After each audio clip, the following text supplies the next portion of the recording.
Flame on. Flame on. Everybody turn your flame on. Are you ready? Here we go. 420 Live, Jeff Kravitz coming to you Thursday, June 18th. I am ready to rock and roll today. I hope you're all doing well out there in the world, that you're surviving the madness and getting ready to go to Tulsa on Saturday and hang out with 20,000 people in an arena. Think of the excitement of being around all those people without masks and giving their life away. I'm dropping stuff already. Anyway, everybody, I'd like to welcome you to the show. Today, we are going to talk to a good friend of ours, Dave Dreiwitz from JRAD and Ween. And Dave's been on the scene for many, many years, and just like I have. And we're going to bring Dave on in a couple minutes. But first, I had an interesting experience last night on my 25th wedding anniversary. A lot of you, I told you yesterday was my 25th wedding anniversary. And we went out to dinner. And people came up to us and gave us menus that were freshly wiped down. And he told us it's really hard to hear the specials behind a face shield and the mask, you know, so they try to keep it to a minimum. There's a lot of hand gesturing going on so you can figure out what they're trying to do. But it was a flipping pleasure to go out and have somebody cook for me and make stuff that I really wouldn't make well at home. I had octopus, which, you know, I don't know if you've tried to make octopus at home, but it's hit or miss. But you go eat in a restaurant, it's melt in your mouth. I'd love it. You know, it was nice to be out, nice to be served, and to be able to go out and celebrate, because for the past 100 days or so, we've all been home celebrating on Zoom and, you know, using this computery thing here to communicate to our world and to our friends. And it's how we've kind of stayed sane and in touch. And I don't know if it would have been as easy without this to stay together. But now you're kind of watching the whole world fall apart via your computer. You have a front row seat every night to the stuff going on.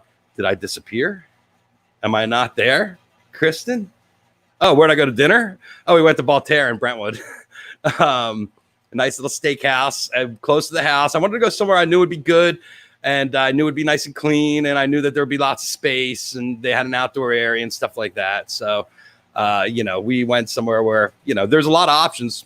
And, you know, I was so good that I went out to one of my old favorite diners today and had like a diner breakfast sitting in the diner. There were like 3 other people in the whole place.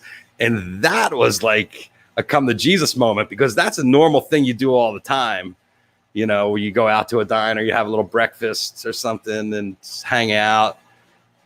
So that was interesting too, but I eat a lot less when you don't go out. I think that's everybody, because you go out, you get the bread, you get the dessert, you want it all. So anyway, thank you, Sue. It was nice to have you on the show. You and Tessa, she's a force. You got your hands full. I can't imagine having an 11-year-old with that much gumption, and then where's she just going to be more and more of a handful as she gets older, I can imagine. But all our kids are handfuls as they get older. So anyway, you know, folks, pay attention to what's going on out there. I mean, you're watching this whole Bolton thing go down. A guy could have saved the entire country 6 months ago if he would have just stepped up.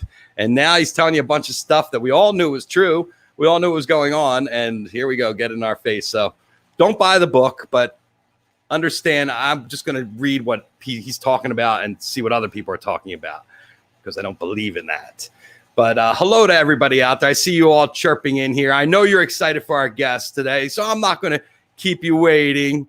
Dave Dreiwitz is an amazing bass player, very versatile. In the band Ween, he's doing this crazy. The music is so all over the place. I'm going to give you a description that I got off of Wikipedia of what they say about Ween. Alternative rock band. They are known for their highly eclectic catalog of songs inspired by funk, soul, country, gospel, prog, psychedelia, R&B, heavy metal, punk rock, and more. I mean, I'm sorry, I don't think there was a genre left off there.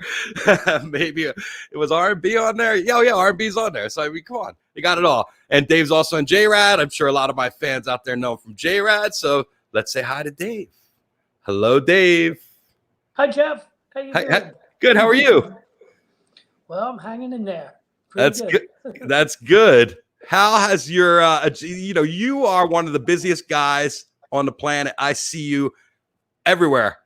You're at every festival in one band or another doing something. And now you've been home for 100 days. How has it been? Well, it's been quiet, reflective. Reflective. And, I actually miss being on an airplane. It's pretty funny. Kind of crazy. But, yeah, kind of crazy. But just hanging in there, doing some practicing, trying to do some reading, catch up on cool movies, listen to records. Just Are you cleaning out all those boxes that you've had in the house for years No, actually not, because we're actually my lady Monica and I are actually in the country. We're at a place unknown. Uh-huh. We're hiding a secret location. In the woods. No. Location unknown. So we just go home and get boxes and bring them here, but we don't clean anything out. You're just storing everything. We're just moving more stuff in. Yeah. Do you write music? A little bit. Not too much. I have my own groups.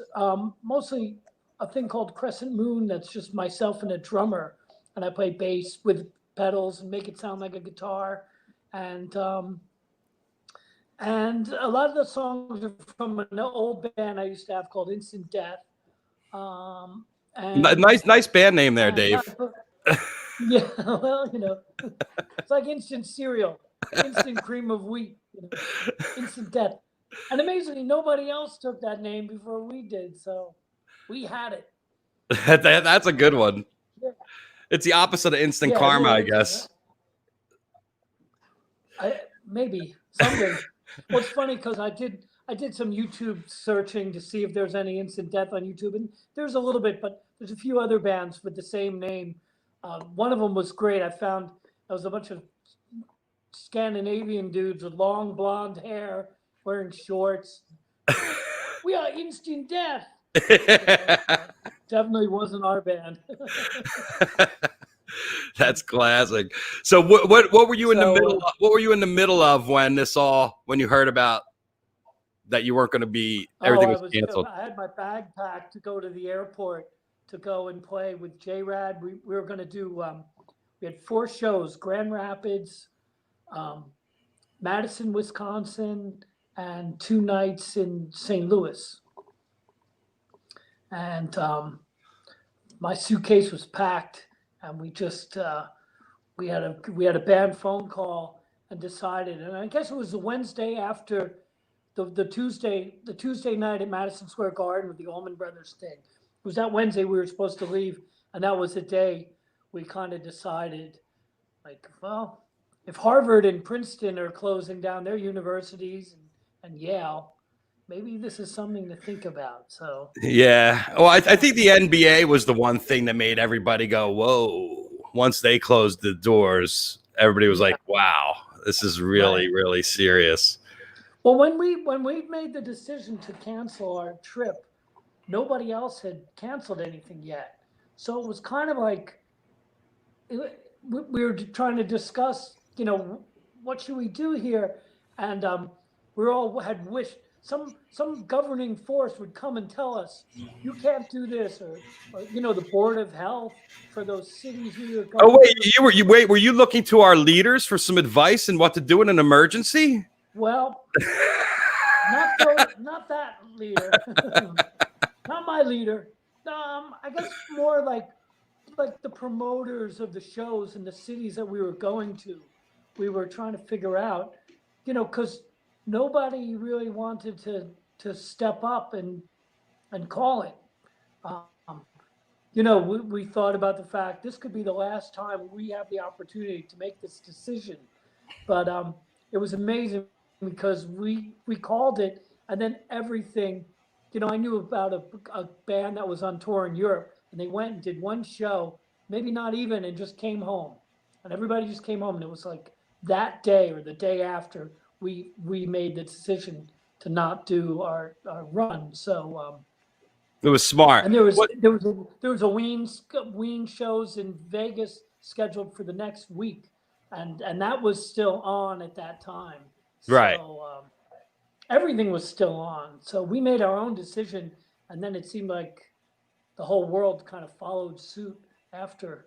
Well, it was kind of like, I mean, every band, Pearl Jam had to do it. I mean, there were a ton of bands that were just about to go on the road and start huge tours. Huge, yeah. And they had to pull back. I mean, I saw Tame Impala. It was interesting. Tame Impala came to LA for maybe 2 shows, and I think then they were going back to Australia or something like that. So they had brought their entire light show and everything in, did 2 shows, and there wasn't much more of a tour. Maybe they were playing San Francisco after that or something like that. But everybody was off the road before you knew it, and sitting around the house like you and me. Here we are. We're all together then. Well, it's interesting because we are all together in this kind of thing, but we're also kind of losing our identity as a worker. I've lost kind of my identity of what it means to take a camera out and go capture an event. And I'm sure you feel the same thing not taking your bass out of the house. I think back like just a few months ago. God, remember when I used to play live music for a living? I didn't expect such an early retirement. Same with me. Well, even going out to dinner last night and picking up a knife and fork and having someone take your plate away was so foreign and so weird. It's just like, wow. It's like all these things we're doing again for the first time are kind of like, oh, well, I remember this. Right. God, remember music festivals and just we just going to concerts. We just celebrated the anniversary of Bonnaroo, and I kind of think you guys were at an early Bonnaroo. Ween was at the first one. I think this is a picture from the first Bonnaroo right here. Oh boy. That's some nice hair there, Dave. I got some hair. That is the first one. Yeah, no, that's not the first one. That's not the first one? Hold on. No, I can tell because I can tell by equipment and hair. Oh, there we go. That's the same one. It's like from 09. Oh, 09. That was 04. Yeah, here we're going back. You can just tell by the length of your hair, right? I remember what I was wearing at those shows. This show, this was go ahead. Well, that was a midnight to 3 set. Oh no, this set here is actually in Maine after Fish played it. You guys were playing in Portland, and Peter Robleski dragged me to see Ween for the first time and got me a photo pass. And that's what this show is. So I remember this because it's one of the first times that I shot you and saw you guys. And I had no idea. I think we met after this show, Peter, backstage. We were upstairs hanging out after the show. Peter and we went up there. This could be the Bonnaroo first show. That's Bonnaroo 3. That's 04. This is 03 here? That's 04. Because Bonnaroo 1, so that's Bonnaroo 04. That's the midnight show. Right. That's your late night. Maybe we even started at 1 because there was a big torrential downpour, and we're all covered with mud. It was a classic Bonnaroo. What'd you make of that whole scene when you got out there? What was your preconceived notion of what was going to happen and what did that? We did the first one, and I guess it seemed like the thing your band wanted to play at, kind of like being a part of Lollapalooza or something early on. You knew it was something big, but you didn't know the scope or that it would last every year, and get bigger and have Paul McCartney and Stevie Wonder and stuff like that, or the Police and Metallica and Tool and Radiohead and just like mind-blowing bands in all genres too. They crossed Ornette Coleman, right? Yeah, Ornette Coleman. I mean, they covered it all there. Dr. John, I mean, doing Destitutively Bonnaroo. I saw that. I think I met you that night. Yes. You were hanging out with you had an interesting crew with you. as usual. Right. Should I name drop? Go ahead. I remember hanging out with Jerry Harrison and he was there, and Yep. Ron Jeremy, of all people. Unusual. Interesting crew you had there.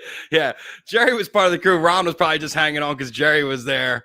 But yeah, you've met Jerry before. Have you met him? Well, we actually, that morning, we had breakfast at the Waffle House. I bought him breakfast. It was packed. He was with a friend who was a horror movie director, who I think was your buddy.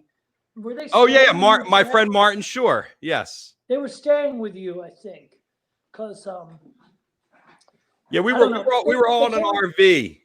You had an RV. They came into Waffle House and there were 2 seats next to me, but the whole place was packed. And I said, "Hey Jerry, you know, I'm Dave from Ween." He's like, "Oh, Ween, yeah, you guys, cool." I said, "You want to join me for breakfast?" And they sat down and we had grits together. It was killer. He was great. Yeah. He's very down to earth. I said, I told him a funny story. We can curse on this. Yes, right? absolutely. So we're sitting talking, and I said, Jerry, I saw the Talking Heads in 1983 and 84, 82 and 83 at Forest Hills in Queens. And the second time I saw them was the Stop Making Sense tour, where first David Byrne came out and then Tina, and they each came out one by one. But I said, man, that show was those shows were incredible, like the most fun dance parties. And he said, those are some of the greatest nights of my life. He said, we were on stage playing, and I looked over and I see Madonna and Mick Jagger standing on the side of the stage, and your buddy, the filmmaker, he said, were they dancing? And Jerry goes, they were fucking. And that was it.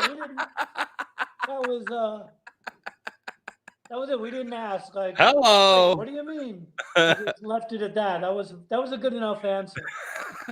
And then Jerry and I talked about Bootsy Collins, and I was like, Anyway, he had a phrase. Smothered and covered. Smashed, smothered, and covered. I missed the Waffle House this year. How many times you been to Bonnaroo with all the different bands? 10? I close, maybe 8. 8? I think Ween did it like 4 or 5 times. I did it with JRAD once. Bustle did it one year, and then I did it with Chris Harford. That was the Jerry Harrison year. The Chris Harford and Joe Russo. Chris Harford Band of Changes. Yeah. The New Hope crew. Is that where are you from? New Hope? Is that the area you? No, I'm from northern Jersey, closer to New York City, closer to the hotbed of COVID. But I went to Rutgers, and Rutgers was close to Princeton, and Princeton was connected to the New Hope world. Through I guess through Chris Harford, I met the Ween guys and Andrew Weiss from the Rollins band. Those guys were all Princeton guys, and they did a lot of stuff with Ween. They were producing Ween when they were in high school. So that's kind of, knowing them and meeting the Ween guys and just. So when did you? It was 97 when you joined Ween, around that. Yeah, 97. And how did that come about? Well, so I met those guys in 91. I had a band with Chris Harford and my buddy Greg DeJesu, and we were going to have a rehearsal. So we go to Chris's house to rehearse, which is where they also recorded their first record. Our buddy Andrew Weiss also lived there and had a studio there. Did a lot of records there. So we went to rehearse, and the Ween guys, they said, "Oh, we're hanging out." They were coming to jam, and we said, "Well, we have this gig on Saturday. If you guys want to hang out, you got to do the gig with us. If you're free on Saturday." And they're like, "Yeah, we got nothing to do. We'll do it." So we worked up a whole set. We opened with Shattered. We actually ended playing Ace of Spades that I sang, but that was at the Court Tavern in New Brunswick. And so that was my first introduction to those guys. And we just remained friends. When they put out the Chalk and Cheese record, they actually took my band Instant Death on tour. We did my duo band. We did probably 10 or 15 shows with Ween. And I thought they were the greatest band. It was like seeing Led Zeppelin to me every night. It was incredible. And they didn't really have a bass player the whole time they were together, right? This guy, Andrew, who was a producer, who was a bass player from the Rollins band, he toured with them. They originally were a duo, and we played with a tape deck. Right. backing tracks. And then they started to expand the band. They had Kramer from Bongwater play bass with them for a little while. You know, he played a Beatle bass with no strap. With no strap? Yeah, that was his thing. It was awesome, and I saw that band a few times, and that was incredible. I was a big Kramer Bongwater fan, and then Andrew joined the band. They did the Chocolate and Cheese tour, and Claude Coleman on drums, who's still the drummer, and we got to open for them, and I just watched them. Those shows are hours, and for punk rock bands back then, that was a long time. You know, the jam band thing. There were only a few bands I could play for 3 hours, and it was okay. You know. So, yeah. And then from Ween, you started touring with them 97. So that's been 23 years, huh? Well, a little break in the middle there. I'm good with math, huh? Yeah, we took a little break. But you know, we didn't. It wasn't like we were on tour every year. We did like like an album every 3 or 4 years, and then a full cycle of touring for a year. You know, off and on. Right. It was never like that crazy. And then we would take 2 or 3 or more years off and come back. And then talk a little bit about how Bustle came about. Well, Bustle was a band before me. They were a 3-piece without a bass player. And that was, you know, the Zeppelin band. Jay Safranowski wanted Joe and Marco and Scott to play Led Zeppelin covers on his 30th birthday, I believe. That was what it was. And Joe and Marco knew all those Zeppelin stuff, but Scott didn't. So he learned all that stuff. And they did that first gig, and it was on one of those boats. Jay's around Manhattan. Around Manhattan, but right? That might have been what they called the Rock at the Dock, where the boat didn't work, so they just played at the dock. But again, I wasn't part of that. So Ween was playing, in a few months later, I'd been reading about the Benevento Russo duo. They were like in the New York Times, and like, is this a jazz band? Is this a rock band? Kind of, I got a Medeski, Martin Wood kind of vibe. So and I knew Scott would play with those guys. So somebody brought Joe to see Ween and Gage in New Orleans. And we're talking, and I said, oh, you know, I've been reading about you guys. It's nice to meet you. Thanks for coming.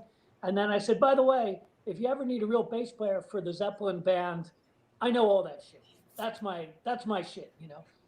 So I guess he went back and he said, hey, Dave from Ween wants to play bass with us. And they didn't have a bass player, so it was perfect, you know. We got together and we're about to play.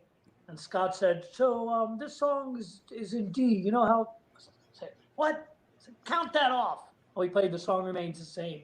And that was it. We did a show at Skidmore. Yeah. And then I did thought that? Those guys were the wildest. Oh, the Bustle guys. Well, the duo, like I just was like, wow, these guys are like a fusion band, and they're like the biggest rock stars I've ever been around. Well, and it was only 2 guys on stage, and they made so much noise. Yep. Yeah, I remember when the duo hit the scene when they first came on, and everybody was like, "Whoa!" And then Joe ended up playing with Gene Ween band. Is that correct? And Scott? That's correct. Yeah, Ween was going to take a break, and they asked me to. They kind of asked. Gene Ween wanted to put a band together, so the whole thing. He didn't want to deal with it at all, so he just put it all on me. He's like, "You put a band together." So I was like, "Well, who do I call?" That must have been a lot of fun, actually. It was a lot of fun. We only did 20 shows. It was like we knew it was going to be like almost like an experimental project for a time being, you know, and it was really fun. We did a lot of cool stuff. I think I would put the set list together, and I was trying to do something different than Ween. So we did some covers. But we didn't do that many Ween songs. We do like weird tunes that they never recorded, like demos. and then some strange covers. We did some instant death songs. We just kind of did what we wanted to do. It was fun. And I think maybe we should have thrown some more Ween songs in there to throw the audience a bone. Because I think the audience was stuck there having to sit through these long shows of shit they didn't know, Right. So. Well, Aaron's not always the most agreeable when it comes to, throwing bones, let's say. Right.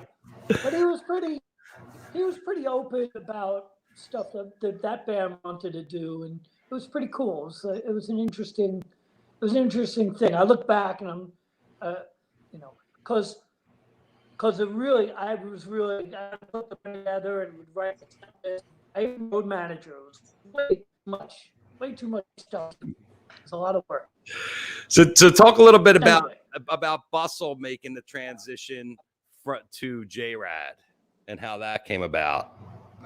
Well, that's an interesting story too, and it involves Ween. So Ween broke up, and maybe a year into our breakup, Dean Ween wanted to start doing a side project, a side band.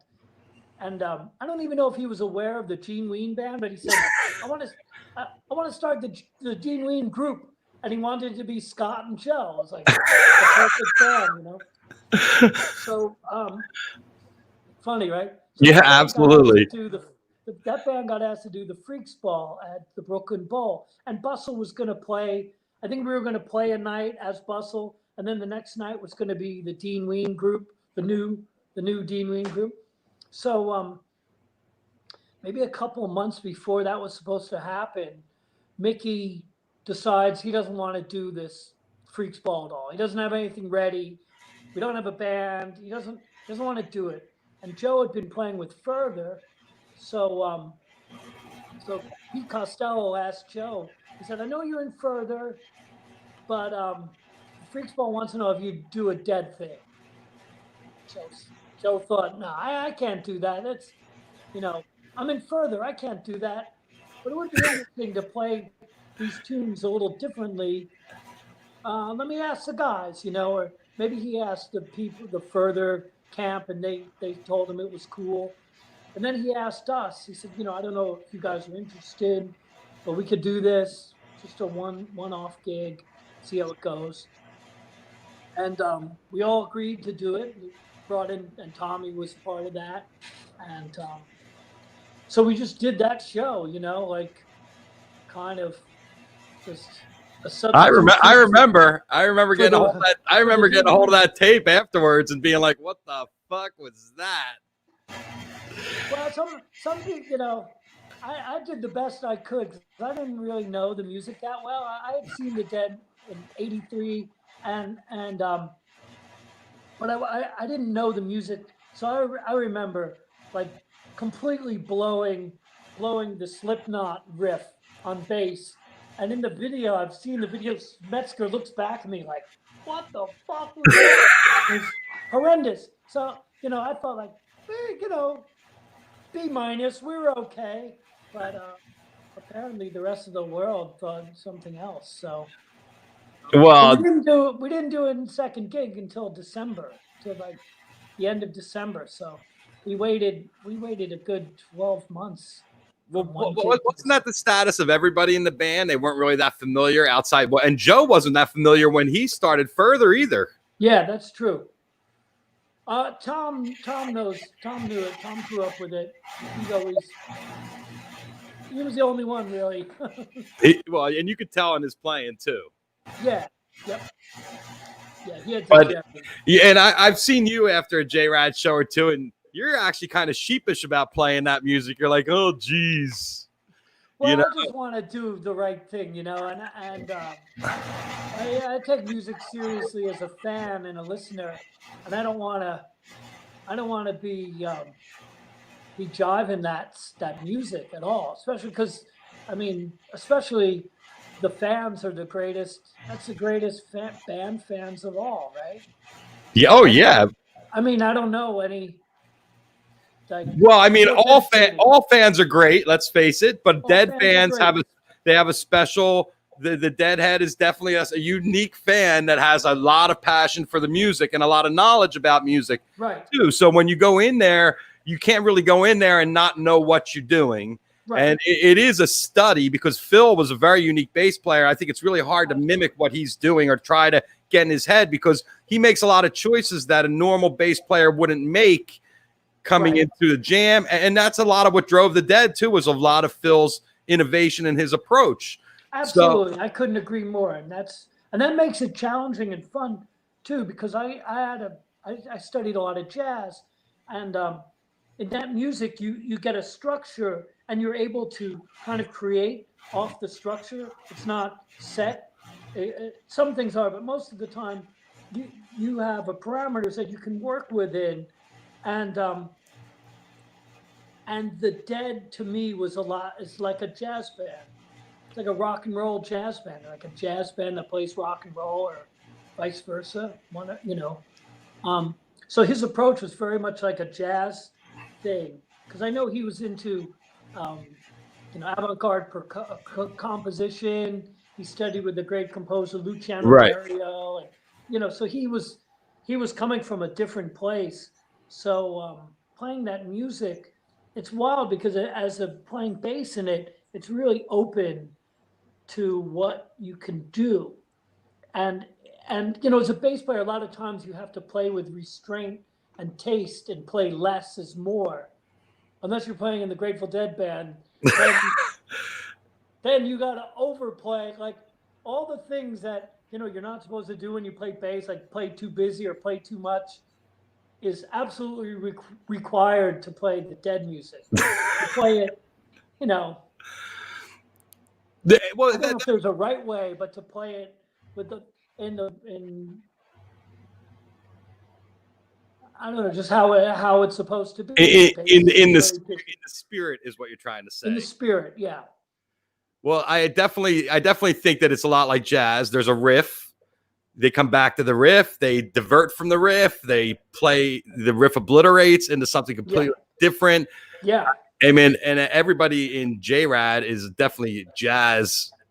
Those guys definitely were not playing Dead music most of their career. They were into some completely heady stuff. And Ween's not really a jam band. Would you call Ween a jam band? I mean, they are accepted by the society. We are genre hoppers, Jeff. I can see that by that description of Wikipedia. That's what the New York Times said. Genre hoppers, Ween. So I always go back to that because it's funny to me. It sounds like a bunch of rabbits jumping around. Genre hoppers. And you left out jazz when you did bring up the Ween thing, but I guess Ween's not really jazz. But there's a lot of jamming going on. The piano player in Ween, Glenn McClellan, has been playing with Blood, Sweat, and Tears and is a heavy jazz piano player. So there was a lot of that in that band too. And Claude Coleman, the drummer, is an incredible jazz drummer. Claude's an incredible drummer. He's just an incredible drummer. He's an incredible musician. He has his own band where he writes tunes and plays guitar and sings, he fronts the band, but I always like to see him on the drum set, but talented guys. Yeah, amazing. Right. I mean, God, yeah, all the guys who write the tunes are always showing me like the bass parts, and I can kind of get them, but it's amazing how specific it can be and subtle, and like to not be a bass player and to get them right, or to try to get the right feel, So I don't know if that makes any sense. Well, how does new music work with Ween? Does Gene bring? I mean, Aaron bring in songs or Mickey bring in songs, and then everybody collaborates, or this is the way it goes. Usually they work on it. It's already, they'll go and record or write it or something, or come back. And if the way it worked when I was in the band, when we were doing new stuff, if we had worked on stuff and toured before the records came out, then usually that was stuff that I had worked out, If it was just before we broke those songs out, a lot of times those guys would just work on it in the studio and that would be it. It'd be kind of done. And then, and then things would change live, or, parts would change, or sometimes stuff we record never get played live, and just how it goes. And what's up with new Ween material? Because there's nothing been written since, what was the last record? Was that 2009? 2007, La Cucaracha. La Cucaracha. Well, we're hanging. There's actually a ton of music that's unheard that, if God willing, will see the light of day. We're hopeful, because there's a lot of gems in there. There's a lot of uncut gems. Are you talking about stuff that's already been written and recorded that's just never been released? Some of that, and there's a lot of newer stuff that's been written but not recorded. Yeah, there's a lot of stuff out there. There's a lot of stuff to go back into, but who knows? Are any of you guys talking, or is everybody just doing their thing? We're in touch with each other. I mean, what is there to say except how you doing? And, Well, I mean, some bands are getting into the Zoom songwriting and stuff like that, and yeah, no, we're not really doing it. We're not really getting into anything like that. No. Well, now we got bands playing live. You have Spafford played at Drive-In. We got Disco Biscuits are going to be playing on Monday and Tuesday. They got 2 things lined up. So people are getting out there again and figuring out some way to play. It'd be nice if the guys got off their ass. No kidding. That would be nice. Well, we just watched Yorma and play every Saturday on his the Fur Peace Ranch broadcast. That's like become our thing. So I don't know. That doesn't have anything to do with anything except that's how I spend my Saturday nights. We're all entertaining ourselves with the TV. That's for damn sure. I mean, the news has been very entertaining lately. That's the greatest reality show I've ever seen. Yeah. What's your take on what's going on out there on the streets and in our world? Well, it's time. It's time for people to figure some things out. Defund the police, Black Lives Matter. It's all, it's come to a head, really. Everything has. All this in this pandemic. I mean, it's just, these are crazy times. So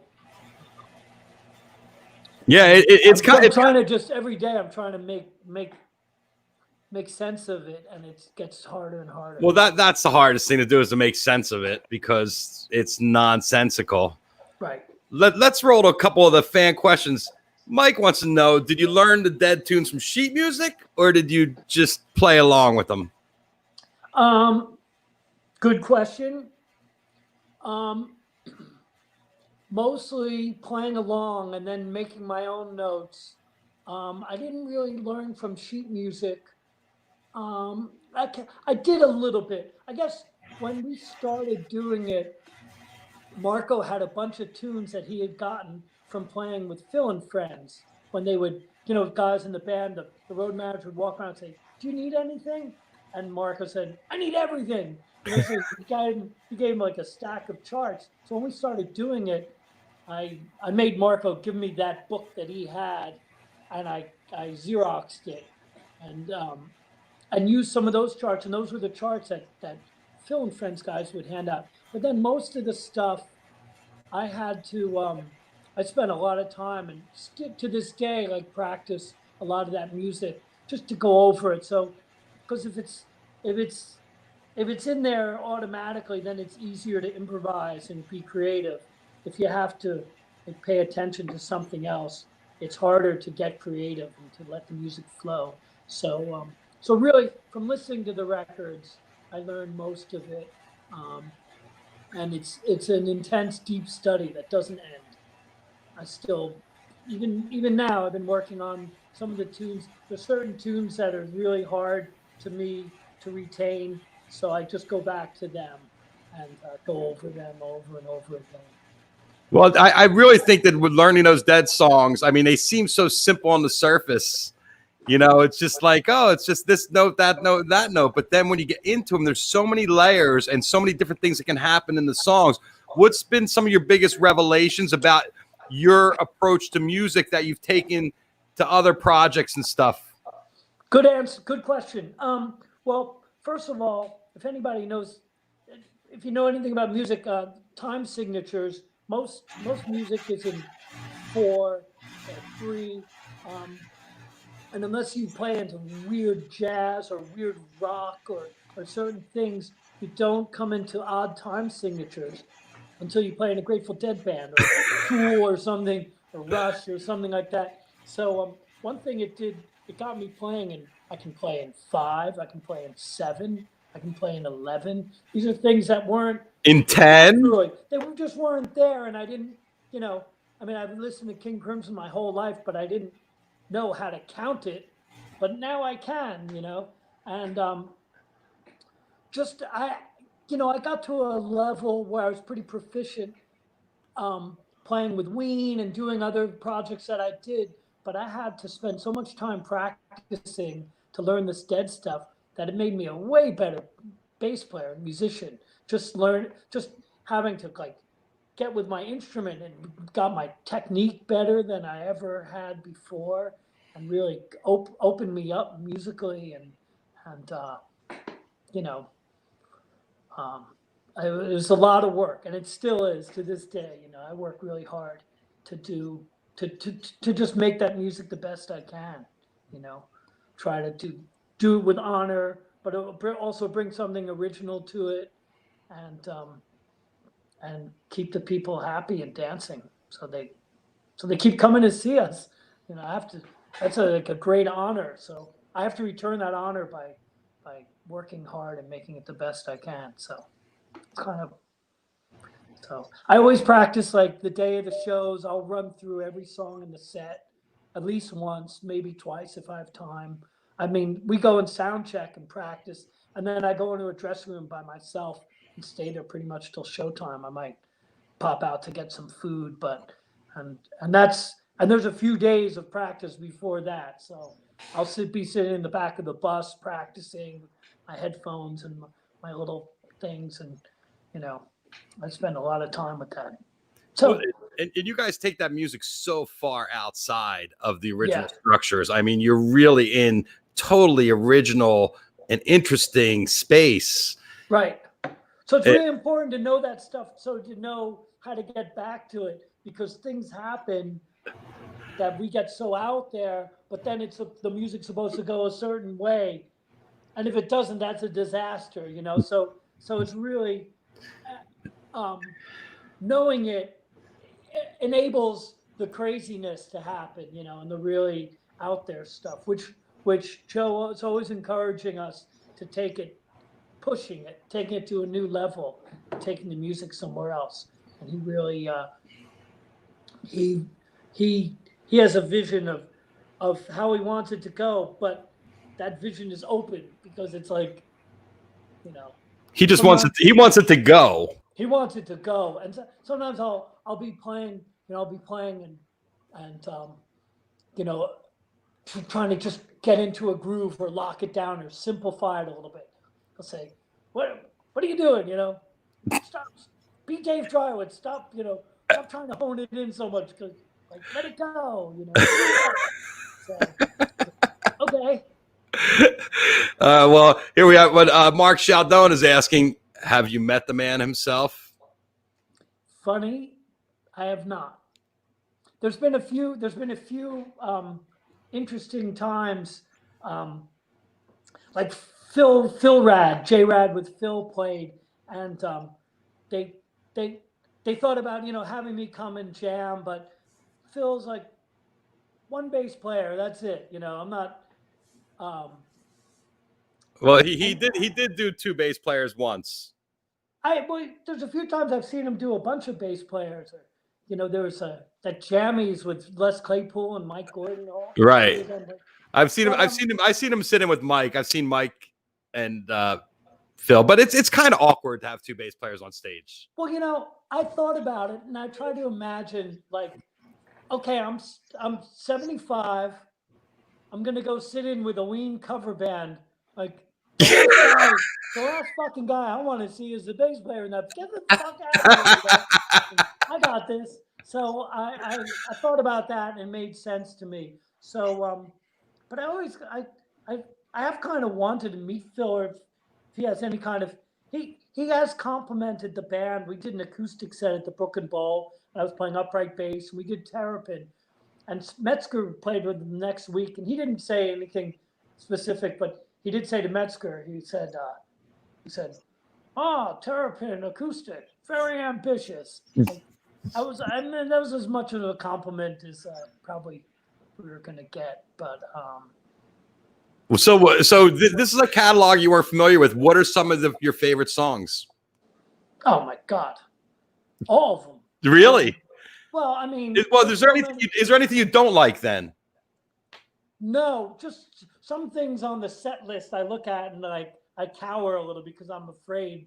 Because You cower. Like, oh, here comes one of the tough ones. Well, just I'm counting in my head. But there's so many I love. But ones I've really loved to play. I love to play Road Jimmy. That was a tough one. I always love playing Help on the Way. We always have fun with that. All the tunes are amazing. It's like the Beatles to me or Led Zeppelin. Somebody's shooting.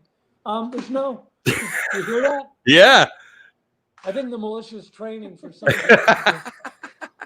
They're coming for you, Dave. I'm not sure. Anyway, no, there's no.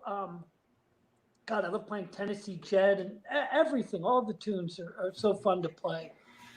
Some and they have different vibes. Some have a more aggressive, heavy vibe. Playing the other one or something, and then there's Dancing in the Street. Where it's a party.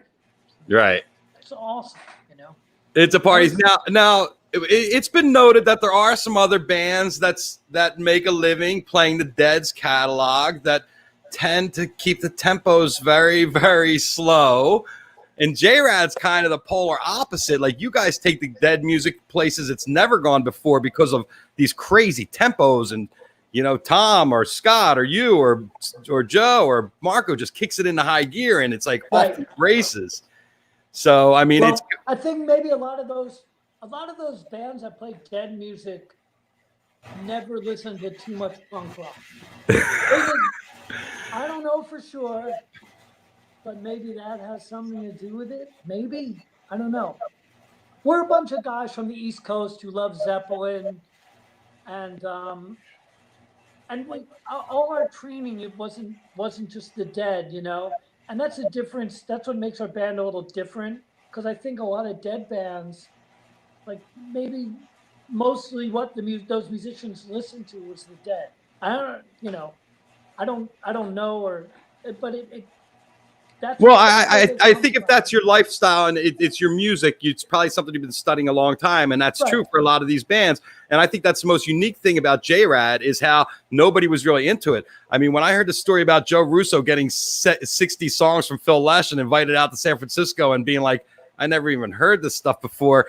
And then watching him play and Further and the command he took of that music. For me, when I went to see Further, my highlight was watching Joe every night because I was just like, he played like an octopus. He's got like 8 arms. He brought them something that, that maybe they didn't have. And that, he brought something, and so passionately and masterful too, because Joe's one of the most intense guys I know. Whatever he does musically, he takes so seriously, and like everybody should. But it's inspiring, and even something that wasn't in his wheelhouse, became. He owned it. He took it to a new level that nobody had ever done before. Which is pretty cool. Oh, mad respect for Joe and for all you guys. You guys have done a great job. We all are missing. There's a big hole in our hearts right now. Well, we're all missing it. Yeah. We're missing music. We're missing the community. We're missing seeing each other and hanging. And it's just really hard.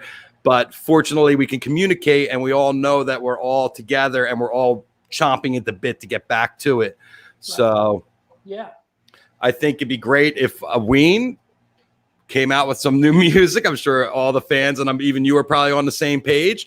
And I look forward to JRAD coming back. Does Monica want to come on and say hi to us? Do you hear those shots?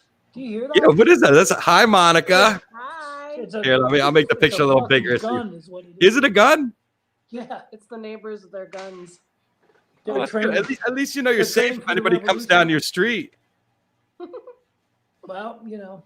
Well, Dave, you got a beautiful woman that you're quarantined with there.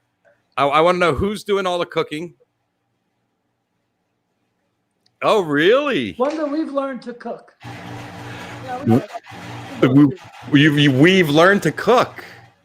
well, we get a CSA at the. We've gotten very resourceful in our creative cooking processes. Yeah. Studying grains and different things to make, and we're trying to keep it interesting. You know. Are you baking sourdough or anything like that? No. No. But we make lots of grains in our rice cooker. We make bulgur and kasha. Oats. I can't even say half of these words. Quinoa. Quinoa. Quinoa. Well, it's great to see your smiling faces. I love you guys. You know, we've become such close friends over the years. So to see you, and Monica, everybody was asking if Dave goes to fish shows on the thing, and of course He does on my birthday. I went New Year's. Oh, he went to New Year's. I went to New Year's this year. That was a good one. Show. Yes. Great. Yes. They definitely know how to entertain, and so do you, Dave. We're really proud of what you've done for our scene, and you know, I just can't wait to see. Scene is I gotta say the JRAD people are amazing. For me and Ween people. Oh, well, Ween people have been amazing always, like the most incredible fans, and JRAD fans are just have created this.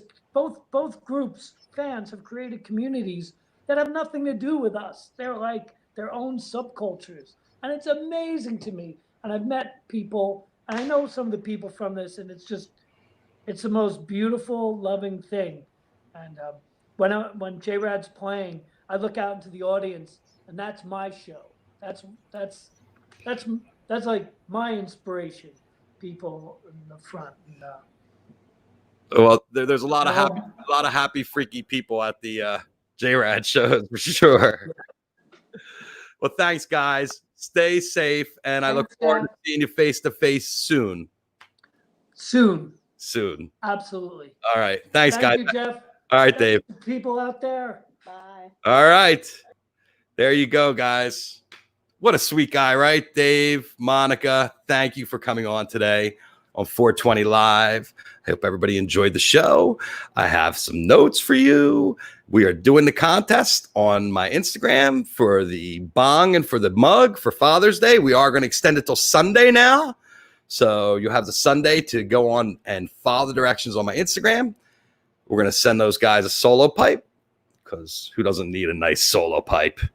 Solo Pipe Venice and Asher's Chocolates, 20% off, 420 Live. And I talked to Jeff Asher. We're developing the Compost Bar, a brand new chocolatey treat that 420 Live is coming up with Asher's, that we're going to unleash on the world, available only here and to our guests to begin with. So I'm looking forward to that. And, you know, folks, it's up to you to take care of your own self. I see people revolting about the masks and all this stuff. You make the decisions. You take care of yourself. You decide. Don't listen to anyone else. And if you feel like you got to go to Tulsa, well, shoot us a note and let us know how it's going. Anyway, have a great day. Thank you for tuning in. Thanks, Dave and Monica. We look forward to seeing JRAD and Ween back out at it. Peace, love, happiness to everybody out there. The hug. Oh, we'll see you tomorrow. Same bad time, same bad channel. Oh, I think tomorrow we're going to talk to the Disco Biscuits before they do their thing after the weekend. So I think Mark and Aaron are coming on. I'll confirm later, and you'll all know tonight on their socials. Thanks for tuning in. We'll see you guys soon. Same bad time, same bad